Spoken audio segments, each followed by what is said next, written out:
Hey, so this is the thing that I am working on.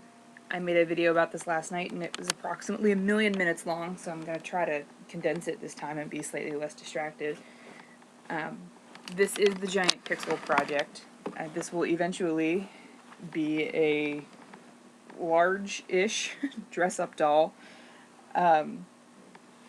It's a small to medium-ish one right now, and a lot of the things in it are not final or finished or anything of the sort. The background will not, in the final version, for example, be eye-searingly green. And they will be dressed when you open it instead of just standing around hanging out in their underwear. But I did want to show people like what I amassed here as far as stuff for each of them, and to show you one of the things that they now do. The key thing being here, not holding hands, but blinking. Actually, I coded the stuff to get them to blink, so they blink quite randomly. It's really kind of nice. I'm just happy to see them do that. It's different than programming the mascots to blink. I guess perhaps that's obvious because it's a completely different program. But it feels nice and natural. It's just on like a random timer from forever to forever, so they can just blink eternally. One of the other things that I've done here is I talked about the nail polish stuff in an Ask a little bit ago. And by a little bit ago, I probably mean like 10 hours ago at night. But since I just read it, it's a little bit ago. What I did with that is that I did want to include that in here because I thought it was a fun little addition.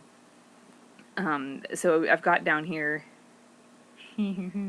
hopefully this is highlighted in some fashion, I've got down here these little nail polish bottles and this larger bottle of nail polish remover. These can all be used in a fashion that you might think is intuitive, I hope. There's no little thing to pull out of the bottle, thankfully, because that's tiny. That's like 4 pixels up there. But any color you want, you touch it to his fingers and they will change appropriately. His thumb, on the other hand, changes too in the event that you have him separated from Julian for some ungodly reason. And you can also do his toenails, because why the fuck not? In the story thing where we talked about this, we also talked about Julian becoming a victim and getting his toenails done, and conceding to only that. Like, fingernails was a little much for him, but he would sit through Garrick painting his toenails if that's what it took. So Julian will not let you paint his fingernails, and eventually, during the course of this doll, they will have reactions and things to say about nearly everything. Whether like, oh, this is my favorite shirt, or that outfit is terrible, or whatever. And also, no, you can't paint my fingernails. But you can paint his toenails. He will concede to that. If you do decide that you're just not feeling that fabulous today, you can use this nail polish remover and get rid of everything, and then they're back to being unvarnished, as it were. That's the only effect that they have right now. I just got a little bored and fussy and wanted to do it, and this way too, when I take screen caps of them, they won't always be wearing nail polish, so that's a plus. And the blinking helps me just feel like they're a little more real. This is a new way of doing these than I used to about 10 years ago. Longer even, maybe like 13 years ago. It's terrifying. So I'm still kind of getting used to how this new software approaches it. I definitely could not do these sorts of things, the nail polish and the blinking, at this stage. The other one required you to have drawn everything that you wanted, and then that was it. You really couldn't add a whole lot of other things. And you had to think about every single effect that you wanted to do in advance. Like, you had to have every cell prepared.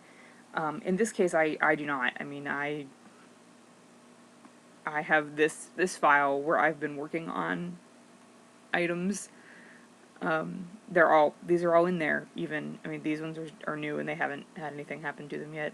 And here's another feature, but give me just a second.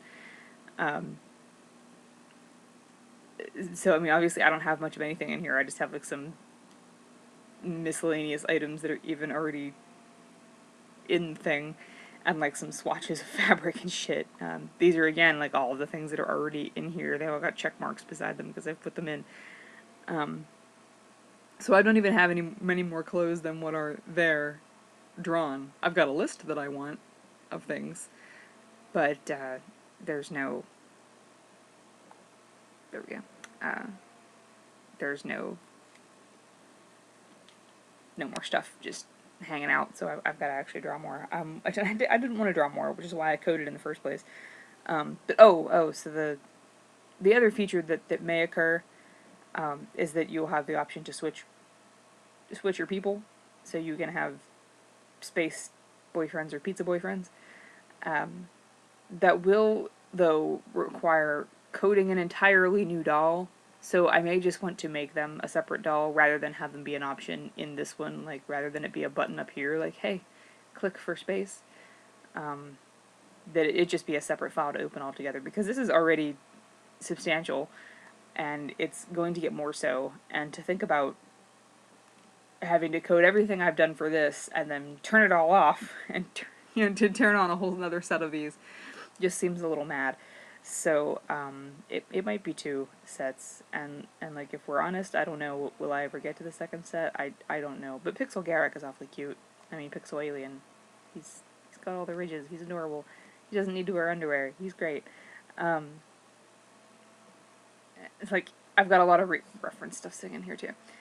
So this is what will happen. I mean, eventually you'll be able to take all their clothing over here, and it will kind of just snap on them in place, so you won't have to sit here and like agonizingly slide things pixel by pixel. That isn't happening right now because the positions of everything isn't even final. It may be that they end up with so many clothes that I have to make the screen even longer. Which is why they're in the center, because at first they were over here and then all the clothes were on one side, and when you had to scroll the entire length of this thing to get to some clothing, it was irritating. But when you only have to shuffle to one side or the other, it's not quite so bad.